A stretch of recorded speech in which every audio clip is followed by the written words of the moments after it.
Pazite, to pitanje u domeni politike. Ja sam se uglavnom bavio vojnim pitanjima i uglavnom sam cijeli svoj vojni staž odradio ne u uredu, već na prvoj crti bojišnice. I tada, a i danas sa odmakom od 20 godina, mogu reći da je bilo puno nelogičnih stvari koje onda kao vojnik nisam shvaćao. Odmakom vremena, objavom nekakvih dokumenata, to je se počelo uklapati u neku sliku. Vojska je radila jedno, politika je imala nekakve druge ciljeve. Sukladno velikodržavnim politikama Slobodana Miloševića i Franje Tuđmana, novembra 1991. godine, bosansko-hercegovački Srbi svoju secesionističku politiku institucionaliziraju odlukom o provođenju referenduma za Republiku Srpsku, a 8 dana kasnije njihovi hrvatski plagijatori odlukom svoje vladajuće stranke proglašavaju formiranje Herceg Bosne. Proglašavam da je uspostavljena i proglašena Hrvatska Republika Herceg Bosna. Uvjeren kako sudbina Bosne i Hercegovine zavisi isključivo o volji Srba i Hrvata, vođa bosansko-hercegovačkih Srba Radovan Karadžić u parlamentu je otvoreno zaprijetio muslimanima. A muslimanski narod možda u nestanak. Suprotstavljajući se secesionističkim planovima Srba i Hrvata. Ovo što se radi danas, ovo ne služi na čast srpskog naroda. Na ovaj način ustupanja, ove prijetnje koje se iskazuju, muslimanski narod neće nestati. Bosansko-hercegovački patrioti raspisali su 1. marta 1992. godine referendum svih građana Bosne i Hercegovine. Srbi se legalnom patriotskom referendumu i njegovom ishodu suprotstavljaju nelegalnim paravojnim grupama i jugoslavenskom armijom.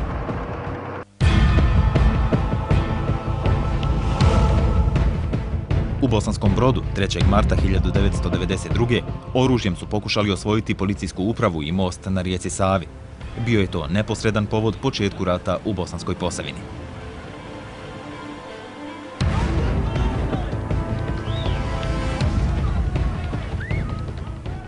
Sam početak i možda i pripreme uoči rata govore o tome da se ljudi samo organizirali u seoske straže koje su kasnije prerasle u postrojbe vojne formacije. A da branimo svoje domove, tako je bilo i na samom početku jer nije bilo nikakve mobilizacije. Sve je bilo dragovoljno. Na kraju krajeva i Hrvati i Bošnjaci se udružili. Nije bilo nikakvih prepirki, nije bilo nikakvih problema u samom organiziranju i postrojbi. Nikakve zapovjedi nismo dobivali iz Sarajeva. Čak nismo prvi mjesec dana s njima ni imali kontakt. Do jedne prilike kad je došla delegacija sa Fikretom Abdićem, Miljanom Pavšić i ostalim. To je bilo prvi susreti nekoga iz Sarajeva koji je došao s nama uopće razgovarati o problemu koji se dogodio. A znamo koji se dogodio problem 3.3. kad je neprijatelj krenuo u osvajanje Bosanskog Broda. Strateški ciljevi neprijatelja su bili zauzmanje mosta, zauzmanje radio postaje i policijske postaje. Međutim, upravo te seoske straže koji su već bili u nekoj pripravnosti, oni su zaustavili taj prvi napad. Taj deo aktivnosti vezan je za operaciju proboja koridora koju je srpska vojska morala da izvede iz razloga što smo u jednom momentu bili osečeni na tom prostoru, na prostoru Posavine i nismo imali spoj sa drugim delom Republike Srpske i nismo imali spoj prema matici Srbiji i teritoriji tadašnje Savezne Republike Jugoslavije. I planirana je operacija proboja koridora.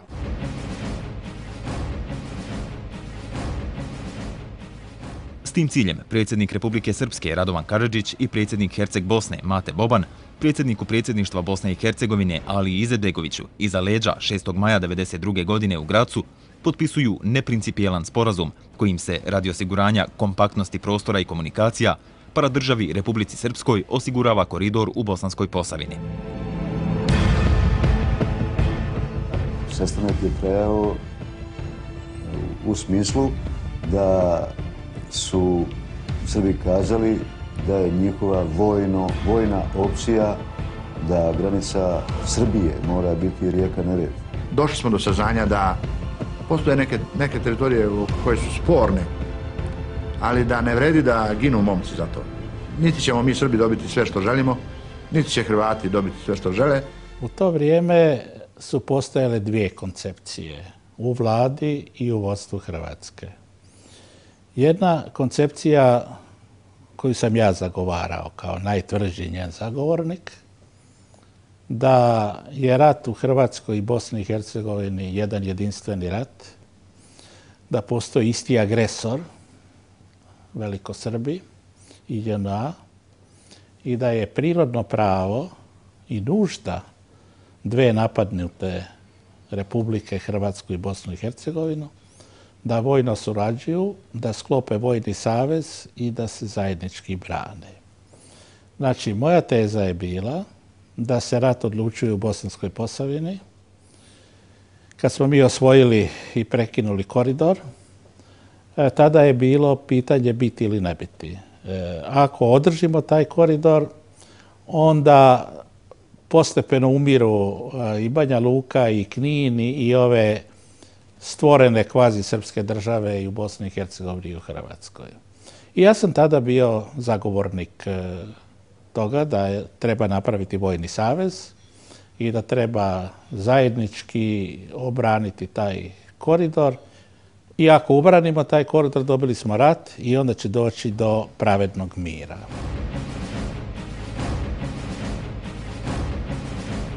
Osmog maja glavni zapovjednik Hrvatskog vijeća odbrane, general Ante Roso, legalne postrojbe teritorijalne odbrane Bosne i Hercegovine na području Herceg-Bosne proglašava nelegalnim, a onima koji ne bi poštivali tu zapovjed prijeti razbijanjem. Tuđmanova koncepcija, da je to nerealno, da takav ratoborni moj stav dovodi do globalnog rata sa Srbijom i JNA, da oni nemaju drugog izlaza nego da onda krenu u jednu totalnu ofanzivu na Hrvatsku, znači jedan globalni rat i da imaju 2000 tenkova, 700 aviona, toliko neupotrebljenih vojnih snaga i da se mi u tom slučaju nećemo moći obraniti, da ćemo izgubiti rat. I dok vođe Herceg-Bosne na jugu Bosne i Hercegovine iza svog glavnog grada Gruda službeno i javno prijete razbijanje muslimana ako se ne stave pod njihovu komandu i vojno-nacionalna obilježja, politička igra HVO-a je rezultirala ispadima tudi tamo, a i moramo svi učiniti sve da ne dođe do zla, jer je poznato da je hrvatski i muslimanski narod uvijek bio prijatelj, da će živjeti skupa u ovoj državi i da imaju zajedničkog neprijatelja, dakle zajednički cilj oslobođenja Bosne i Hercegovine i da naši odnosi moraju biti dobri jer nam, kako rekao, je isti cilj i isti interes.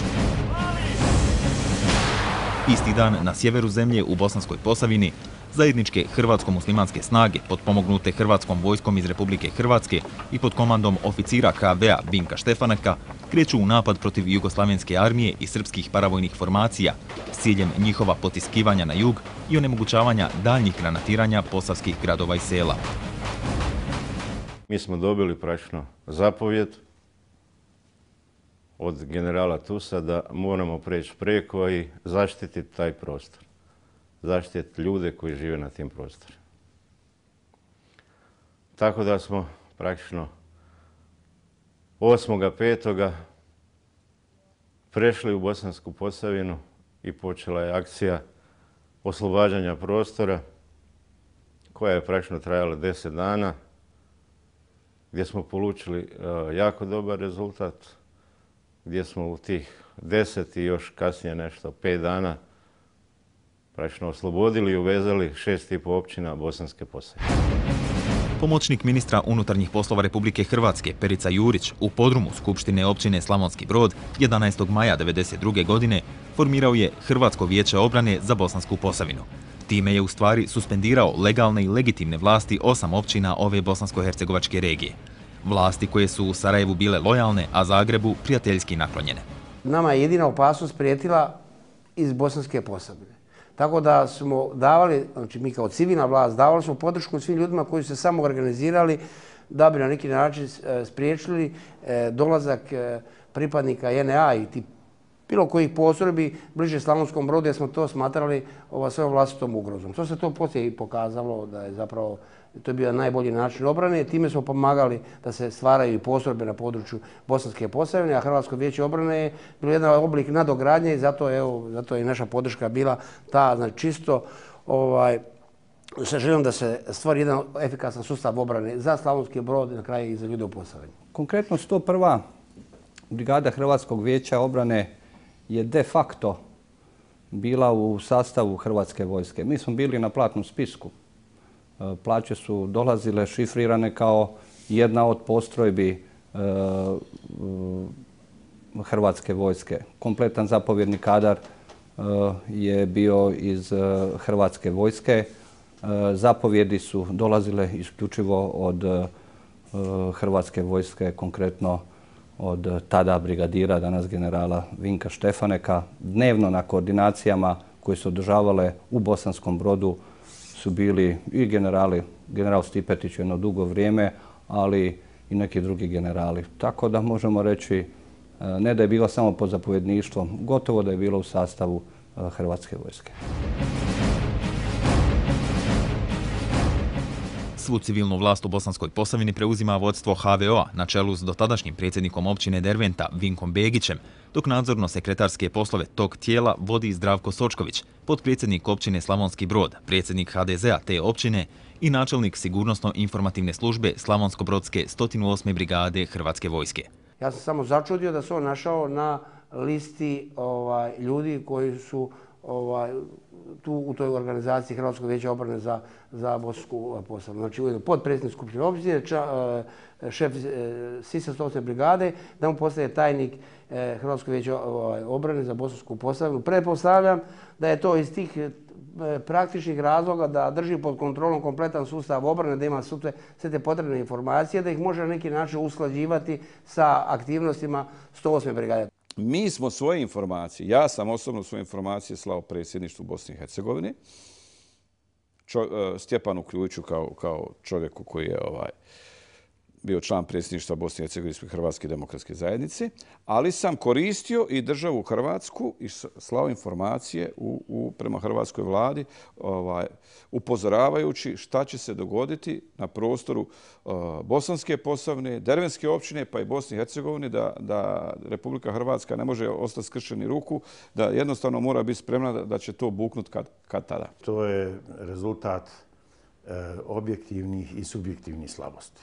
Naime, objektivne slabosti su bili agresija Jugoslavije na Bosnu i Hercegovinu, pa u kontekstu toga pakt između Miloševića i Tuđmana, a subjektivne slabosti su bile što mi nismo, i kad je počela agresija, našli snage da napravimo jednu centralnu vlast koja bi imala interes za državu Bosnu i Hercegovinu.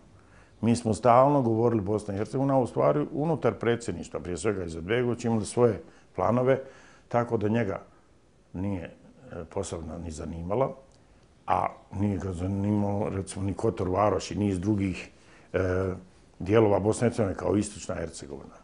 Ali glavni krivac za to je Tuđman, jer je Tuđman imao sporazum sa Miloševićem i dok hrvatska javnost i ona u Hrvatskoj i u Bosni ne bude shvatila istinu da je prodao Franjo Tuđman Posavinu, nikad neće doći do historijskih zaključaka.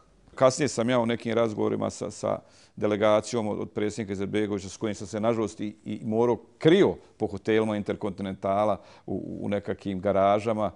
Nikad predsjednik Izetbegović od mene nije tražio ništa suludo, osim to što je tražio predsjedniče, pokušajte držati dobre odnose Hrvata i muslimana, što sam ja na kraju i radio, jer je znao da silnice i s jedne, i sa srpske, i sa hrvatske, ove veliki Hrvata radi na tom razbijanju.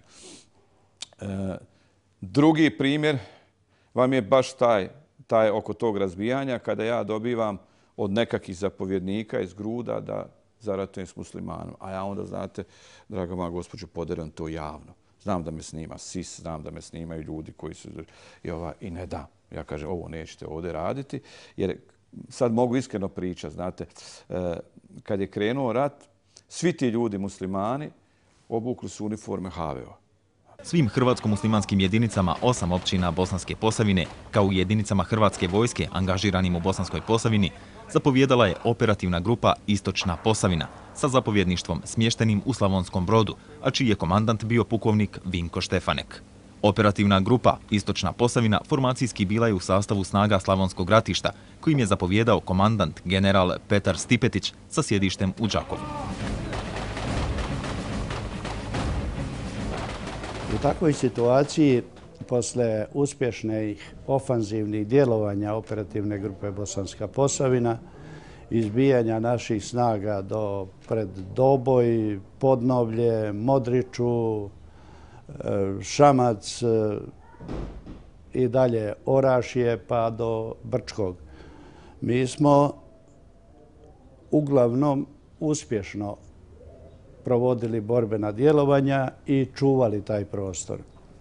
Međutim, posle potpisa tog primirja tamo se počele dešavati mnoge stvari koje meni kao zapovjedniku Slavonskog bojišta nisu nikako bile jasne.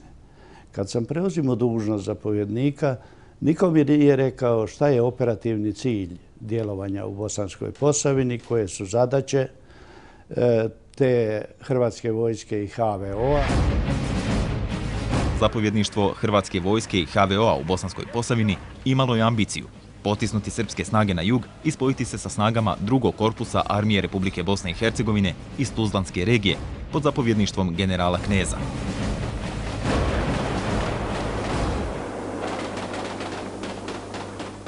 Jedan od tih zadataka koji se nametnuo padom Bosanske Posavine, to jest Dervente, Šamca, Modriče, Odžaka itd., bio je očuvanje pravca koji je preko Gradarca vodio ka Tuzli.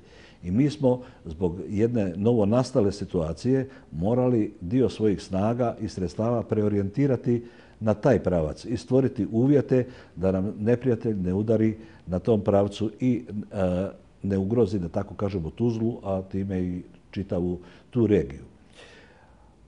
Problem koji smo imali od početka ratnog djelovanja i kao okružni štab, a kasnije i kao korpus, bio je snabdijevanje jedinica sa materijalno-tehničkim sredstvima, sa hranom i svim drugim potrebama. Bio je zbrinjavanje ranjenika itd.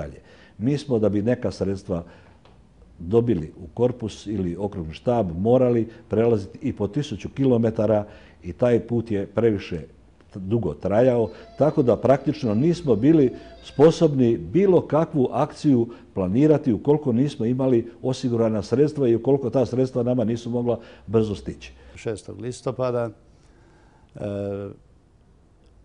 pod čudnim okolnostima postrojbe HVO-a i Hrvatske vojske su izvučene sa tog dijela teritorija i brod je napušten. Zapovijed za to nije izdana, jedinice su trpile žestoku vatru i one su se bez naređenja izvukle iz tog prostora i ja kao zapovjednik bojišta našao sam se u jednoj situaciji kad više nisam mogao intervenirati da spašavam Bosanski Brod. Budući da je hrvatsko vodstvo Tuđman-Boban dogovorilo sa srpskim vodstvom Milošević-Karadžić teritorijalnu podjelu Bosne i Hercegovine, Hrvatska vojska i HVO Bosanske Posavine nisu smjeli zauzeti posavski teritorij predviđen kao srpski koridor koji spaja istočni i zapadni dio Republike Srpske. Ja sam naredio da ne šaljemo hrvatske postrojbe u unutrašnjost Bosne, sve tamo do Dervente, Doboja radi sprečavanja, nego li da se ograničimo na obranu hrvatskih područja. Razmatrali smo i predložili glavnom štabu i predsjedništvu Bosne i Hercegovine kao jedan od zadataka mogućih presjecanje koridora u sadejstvu sa snagama iz operativne zone Orašja, odnosno u sadejstvu sa snagama Hrvatske vojske. Sve moje aktivnosti bile su usmjerene na presjecanje koridora. Ja sam sanjao koridor, kako i kada i gdje ću ga presjeći. Pokušali smo 2 puta kod Dervente, nismo uspjeli I onda smo zajedno sa Tuzlanskim korpusom, sa zapovjednikom Kraljem, dogovorili da u 12. mjesecu, početkom 12. mjeseca, zajedničkim snagama, oni sa juga, a mi sa sjevera, presjećemo koridor zapadno od Brčkog. Taj dogovor je utanačen ovdje u Zagrebu, u glavnom stožeru, i razmijenjeni su čak podaci za održavanje veza. I kad je došao taj dan probijanja koridora, ja sam otpočeo žestoku topničku pripremu. Ispalili smo preko 2000 projektila velikog kalibra po srpskim snagama. Sa južne strane nije se ni puška jedna čula. Cijeli dan je topništvo djelovalo. Naše snage nisu bile dovoljne da same to učine. Kralj se nije javljao i propao je i taj pokušaj. Govorimo o generalu Knezu. Knezu. Približili smo se snagama koje su djelovale iz Bosanske Posavine, odnosno iz Orašja, na oko 1800 metara i praktično pripremali smo završni udarac da u narednoj etapi operacije se spojimo sa tim snagama i da ostvarimo taj naš prvi dio cilja, a to je presjecanje koridora, da bismo u drugom cilju krenuli oslobađanje, recimo, Brčkoga na tom pravcu, da bismo postigli još neke druge ciljeve strategijskog značaja. Međutim, u momentu kada je postalo očito da mi možemo taj zadatak realizirati, da tako kažem, ono bez čega se ne može ići napred, a to je ta artiljerijska i topnička podrška, ponestalo nam je ta pomoć iz pravca operativne zone Orašje, a i sami nismo imali više dovoljno tih sredstava, tako da smo morali se u jednom momentu zaustaviti na dostignutim tim linijama. Stipetiću i Štefaneku iza leđa, jedna po jedna jedinica Hrvatske vojske izvlačene su iz borbenog poretka. Komandant 3. brigade Hrvatske vojske, brigadir Ivan Basarac, tko vam je dopustio da osvajate Modriču? To nije u planu. Ovaj prostor će za 20 dana pasti. Posle samoga oslobođenja Modriče sastao sam se kao zapovjednik 105. Modričke brigade sa gospodinom Basarcom na silosu gore i on mi je rekao: nećete se vi održati dugo, za 24-25 dana idu jake snage iz Krajine, idu sa sviju strana, nabrojao mi je, a ja sam mu dao predlog, pošto smo ovako odradili i uradili posao, oslobodili smo Modriču skupa sa muslimanima, Hrvati i muslimani u Modriči nisu imali nikada nikakvih problema, zajedno smo ratovali cijeli 4 godine rata i onda sam ja pozvao da se spojimo sa Gradačcom. Imali smo priliku, gospodin Basarac mi je odgovorio da on nema takvu zadaću, da on to ne može sam odlučiti. Nakon izvlačenja 1. bataljona 3. brigade Hrvatske vojske, pripadnici 105. brigade HVO-a počinju sumnjati u dostatnost vlastite vojne moći za odbranu svojih kuća, sela i grada Modriče. Žalosno je. Sve je žalosno.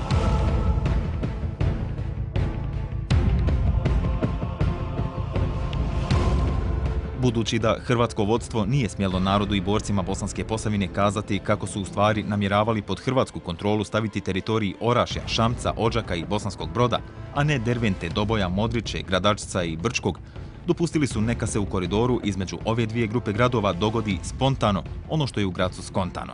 Naš cilj je bio da spriječimo ulazak snaga sa područja Pruda, jer smo čuli da sa te strane treba da uđu određene jedinice HOS-a ili druge jedinice sa područja Republike Hrvatske i trebao je da bude vodeni desant preko rijeke Save i na ovo naše područje. Jer znam ujutro, imao sam prilike kad sam slušao preko sredstava veze, da su, kad su naši ovdje uslovno neki vidjeli da je situacija, dešava se ono što se dešava, zauzimaju se objekti i kontrola je više pod kontrolom odbrambenih snaga 4. odreda i policije, da na određen način vidjelo se što ne dolazite i tako dalje. Onda su ljudi iz Hrvatske njima javljali, pa kod vas je stvar potpuno završena, mi ne možemo sad u ovoj situaciji praviti nikakvu desantnu akciju i tako dalje.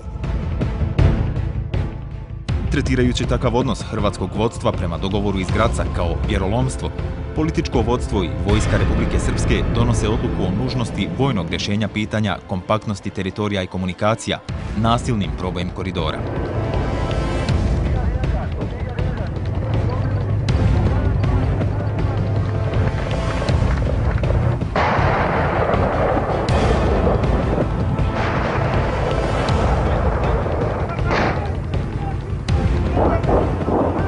Meni je naređeno da pređem preko Trebave gdje nikad niko nije bio prešao jer su naši inženjeri bili napravili, trasirali jedan, mi kažemo, kolonski put, znači samo su probili da se mogu preći tehnikom.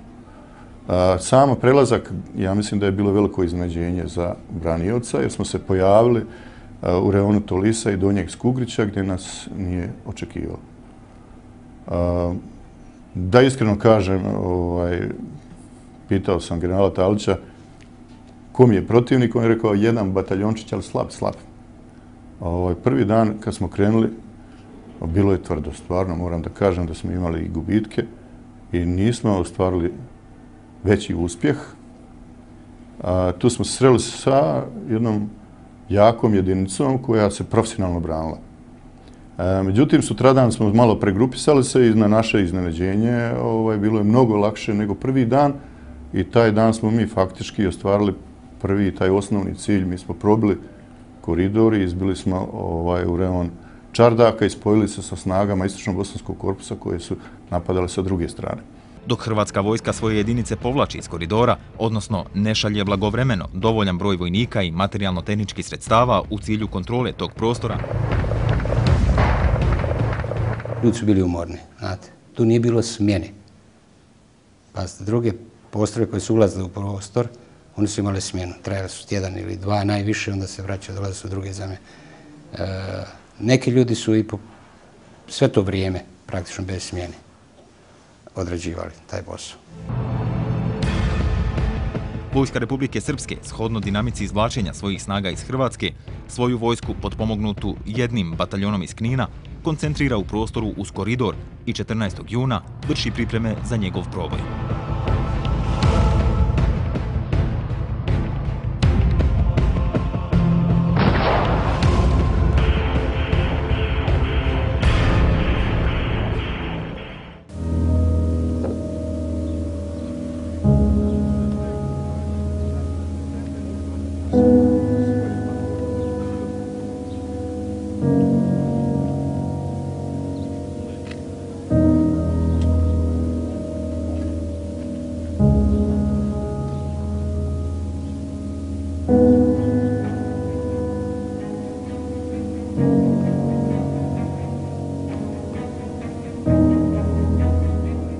Prvi napad na Gornje Kolibe dogodio se 16. aprila 1992. godine. Napad je počeo negdje tačno u podne. Izveden je jakim oklopnim snagama, tenkovima, transporterima uz pješadijsku podršku. Nekakve domaće odbrambene snage jednostavno nisu ni slučajno mogle zadržati taj napad. Vojska koja je bila sastavljena od Jugoslovenske narodne armije, Vojske Republike Srpske pa i paravojnih formacija, dobrovoljaca iz Srbije i tako dalje, prodrla je u selo i tom prilikom u selo u kome se nalazilo i dosta civilnog stanovništva i tom prilikom napravljeni su i strašni zločini o kojima se dosta pričalo i pisalo, ali koji nikada nisu procesuirani. Tog dana u Kolibama je stradalo 23 mještana Gornjih i Donjih Koliba, preciznije 17 osoba je stradalo iz Gornjih Koliba i 6 iz Donjih Koliba. Taj napad je bio tako silovit da su Gornje Kolibe praktički u vrlo kratkom vremenu srpska vojska je prošla kroz Kolibe.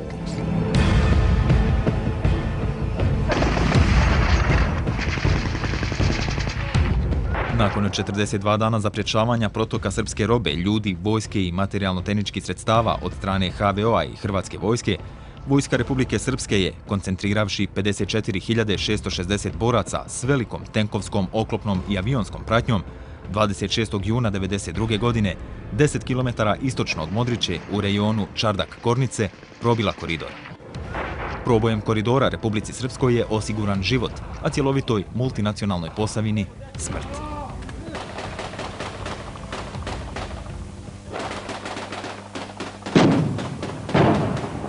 Kad mi vidimo hrvatsku vojsku, onda smo mi odmah jači, sigurniji, ali kad je trebalo stvarno dočekati neprijatelja, oni su se jednostavno izvukli, po meni čak pobjegli, ali opet kažem po naređenju ovih iz Hrvatske, tako da smo stvarno ostali na cjedilu. I nismo se mogli suprotstaviti jednoj takvoj velikoj sili kao što je bila srpska vojska u tim momentima.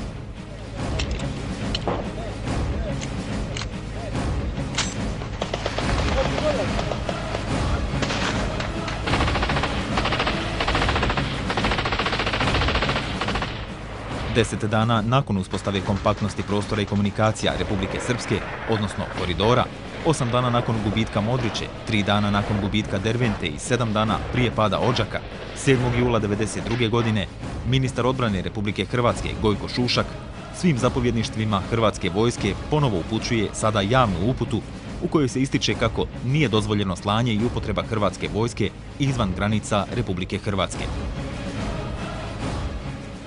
Ljudstvo brigade je prešlo u Hrvatsku, ali je onda došlo do neželjenih za nas posljedica. Dio brigade je prebačen u Hercegovinu i Zenicu, a dio brigade je razasut po Hrvatskoj i neki su otišli u inozemstvo. Neki manji dio je otišao u Hrvatsku vojsku. Međutim, gubitkom Modriče i Dervente, hrvatsko-muslimanske snage Bosanske Posavine su definitivno izgubile povjerenje u politiku i strategiju vrha, te sistem rukovođenja i zapovjedanja, a potom i borbeno samopouzdanje. Jer, shodno hrvatskoj separatističkoj politici, većina pripadnika Hrvatskog vijeća odbrane nije branila bosansko-hercegovačku domovinu, nego svoj dom. Gubitkom doma izgubili su i motiv za daljnju borbu.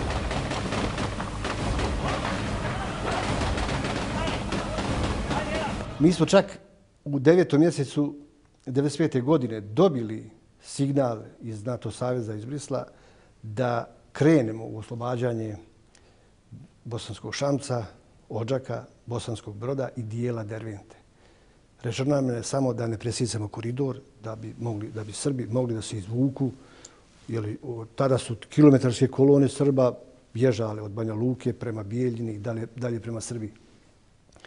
Tad su na scenu stupili gospodin Đuro Matuzović i nije htio da potpiše napisanu zapovjed za oslobađanje Bosanske Posavine. On je došao i rekao je da je bio u Zagrebu i da je to Krešo rekao. Ja sam kao vojnik, ja sam rekao što to Krešo ne pošalje pismeno. Pa ćemo se mi probati organizirati. Odmah da vam kažem kao čovjek, od toga nema ništa.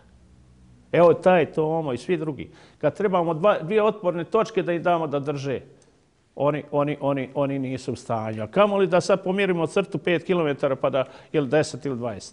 To nije u stanju. Mislim, ljudstvo s kojim sam ja raspolagao nije u stanju vratiti u zadaću i da se je dobio. Ali ponavljam, nisam nikad dobio tu zadaću.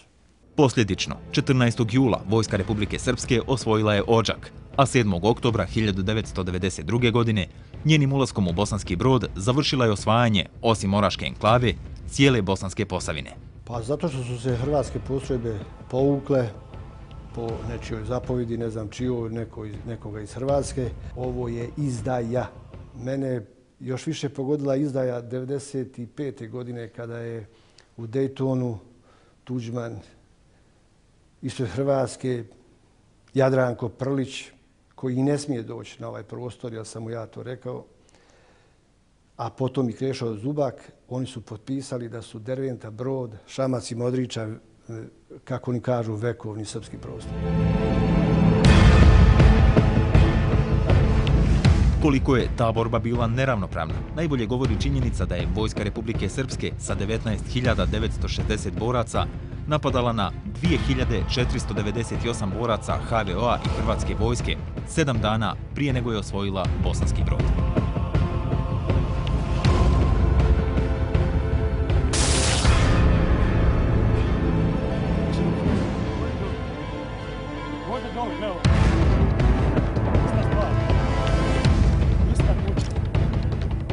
Jednostavno, Slobodan Milošević, JNA i Srbija nije mogla prihvatiti da Banja Luka, Knin i te kvazi srpske države ostanu u potpunom okruženju. Ja se sjećam kako se tražila humanitarna pomoć, kako se pisalo da u Banja Luci umiru djeca jer nema lijekova. Tražila se intervencija međunarodne zajednice. A međunarodna zajednica je vršila pritisak žestoki na Tuđmana da se nađe kompromisno rješenje. I cijelo vrijeme kasnije međunarodna zajednica je u stvari naturala određena kompromisna rješenja i svi planovi međunarodni o podjeli Bosne su u stvari bili planovi koji su potvrđivali srpska osvajanja na ovaj ili onaj način i vršili pritisak i na Bošnjake, tad su već, mislim, postali Bošnjaci, ne samo muslimani, i na Hrvate, da prihvate realnost i da prihvate takve mirovne sporazume koji su faktično, a završilo je s Daytonom koji je nametnut, koji je u stvari nagradio agresora sa 49% teritorija Bosne i Hercegovine etnički očišćenog zlom i zločinom i etničkim čišćenjem i od Hrvata i od Bošnjaka.